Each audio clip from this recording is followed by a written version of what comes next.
Now joined in Studio 3 by two of our cohorts here on the Backseat Drivers table from NBC Sports, both Kyle Petty and Steve Letarte. All right, guys, so we have heard the announcement.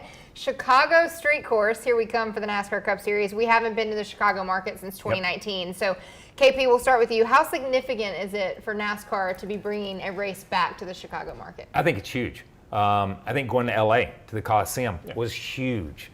You brought the race to LA. You're bringing the race to Chicago. People that wouldn't necessarily go to a racetrack will open their doors, will stand on the sidewalk, will come out to see what's going on down the street.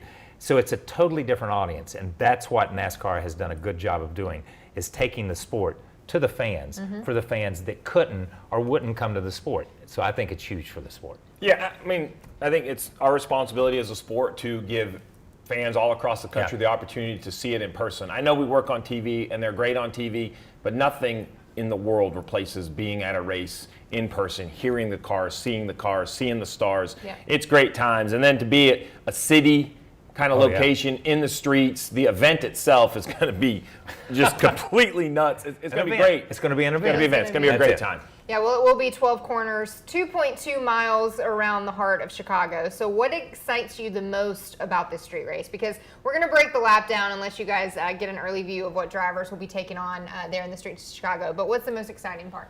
I like the fact that, you know, what made the Coliseum so good was that it was a track built in a stadium, something we had never seen. So when you look at stats and who's going to be good, you had no idea. Well, now a street course is not a standard road course. For years, we had gone to Sonoma, Watkins Glen. We have branched out to some other great facilities, but they're all relatively standard road courses. No part of them are temporary. When you look at a street course, everything is different. The visuals are different. Yes. The surface is going to be a huge conversation because it will change from lap one to the checkered flag. Yep. So what excites me the most is who is going to go here as a competitor and see opportunity. Yeah. See, how can we attack this differently? KP, from atop the pit box, my choices are probably going to be endless on how to dissect this race. Yeah. What excites me from a fan's perspective is the visual. Is the visual of finally seeing Cup cars running by skyscrapers, finally seeing Cup cars running down into a neighborhood, hanging a right and blasting out. I've run Long Beach a couple of times in a couple of races. And it is the visual of seeing these cars in a neighborhood, blasting by restaurants, doing that is just crazy. It is crazy when you step back. And to be able to do that is pretty spectacular. From a driver's standpoint, I think what excites me is the challenges that it throws at you. As Steve talks about the changing surface. You know, have you ever been on a street that was level? I've never been on, you know what I mean, with potholes and with everything that goes on. And that's going to be fixed, don't get me wrong, but it's still not a fixed base. It's still not what we're used to. The blind corners are going to be impossible. That's something that we don't experience at Sonoma or Watkins Glen or Road America, places like that.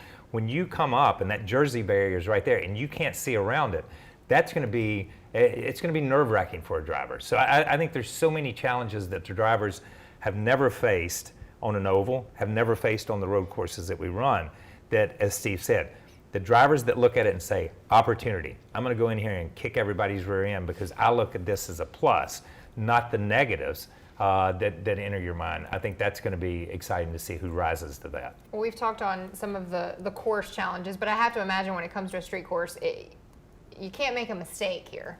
Well, so I think attrition is going to be high because mistakes are going to be penalized, right? There's a Jersey barrier on each side. There's no gravel. There's no runoffs. But what I do want to say is the majority of sanctioning bodies that run on street courses are cars that are not meant for contact. Yeah. You know, they're open wheel. They're in a position where you have to be very precise. It's tons of speed, and it's really hard to try to make a pass without damage. Well, now we're going to bring cars that are designed for contact. And I think that's great because you just can't bulldoze your way through because you'll end your day as well. But the opportunity and the aggression will be way higher in a NASCAR race at a street course than any other series we've ever seen run on the streets in the past. So I think that's the issue. He mentioned the blind corners. I think the rights. So we talk about the lefts. Drivers on the left side, I think his vision's going to be pretty good turning to the left. We see turn 11 at Sonoma. They can't seem to get through there without hitting the tire stack on the inside. Well, now that tire stack is going to be a concrete Jersey barrier. You're not going to move that thing back over the course of the race. I think the rights, if I'm a driver, the rights are the area they're going to be the most uncomfortable. I'm on the wrong side of the car, having a hard time seeing the apex. And in the end, who is going to figure it out? Yeah. We talk a lot about talent, and it gets displayed on a lot of the same tracks all the time, and we look at history.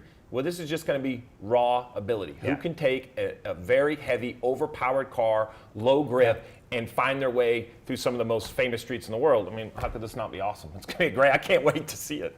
Yeah, look. You look at the course. You look at and you talk about it. It's not a finesse. You're going to have to. We're not going to see what we see in Formula One. We're not going to see what we see in IndyCar racing. We're not even going to see what we see in the WeatherTech series, in the IMSA series.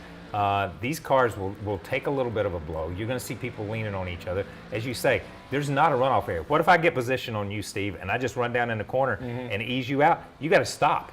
You've got to stop because there's a Jersey barrier there. You know what I mean? There's not a runoff area that you can run off. So it's going to be interesting to see how aggressive some of these guys can be and what they get away with. I'm hoping the guy behind you is nice enough to let me in line. Because at some point I need to get back in line. Not going to happen, man. Not going to happen. Guess what? There will be one in victory lane. One driver will figure it out. How many times they hit the Jersey barrier? Who knows? But there will be a car in victory lane. All right, well, lucky for us, we did see the Chicago Street Course ran on iRacing with the NASCAR Cup Series drivers getting in that a couple years ago. But now we're going to break down a lap around this street course. It will be 12 corners, as we said before, 2.2 miles. So let's see what the streets of Chicago will look like. Letarte and KP, break it down for me. Well, it starts right here at KP. Double foul restarts perhaps into this left-hander. You're going to have to concede at some point. Not a lot of runoff room. I think that's going to have to be single thread. But if you are on the outside, it'll give you position over here to the right-hander. Yeah, but look how blind this right-hander is, as you talked before. You're on the opposite side of the car. You've got to swing back and get yourself in position. If you're on the inside right there, that's a tough corner to make no matter what gear you're in. This is a crew chief's dream, a kind of a long sweeping double right-hander. I believe I can give my driver a better car than someone else. That's an area that you can overtake. This is kind of up to the drivers. Back-to-back 90s. You're going to have to figure it out, and figure it out in a hurry, because KP, I think this is a major passing zone, heavy braking, left-hand corner. This is a braveness tester right here. How willing are you to push and push the issue going into this corner? You're on the left side, you know where you're at, you know what you've got to do, but you're going to hang that guy out, and that guy's going to get hung out bad. And then this is a big point of concern for the teams. How are you going to navigate from 4 lanes to 2 on those right-handers? I love it. It's the same for everyone. Now we just had a sweeping right-hander. Now we're going to sweeping left-hander. Thanks a lot. I had my car set up to turn right. Now we're going left. Back into a right-hander, really right-hand dominant as we see at most road courses. Yeah, really right-hand dominant. But you look at this, there's a topo change. We're going up over a bridge. These things get a little light as you come down. You're braking hard here, you're hanging rights.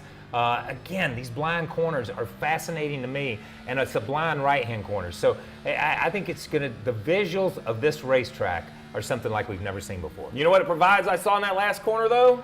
If I'm to your bumper, I like my chances better than yours. Or you already have the crew chief hat working? Like how yeah. fuel mileage, everything? Oh, listen, crew chief hat is working. Analyst hat is working even more, because I mean, it's going to be so much fun to watch. And what are the goals going to be? You know, we see an open wheel. You say track position dominates these because you can't seem to move the guy in front of you. Yeah. Well, as we've seen this year specifically, moving people hasn't really been a problem. Yeah. Everyone seems to be hitting everyone. This race, I can assure you, is not going to temper any enthusiasm. It's going to, if anything, turn up the rivalries. And listen, you look, and we started the conversation this way. This is an event. This is a huge mark in the column of NASCAR moving forward. And I think from a driver perspective, to say that you won the very first street race in the Cup division is huge. We've seen Joey Logano take the dirt. We've seen Joey Logano take the Coliseum.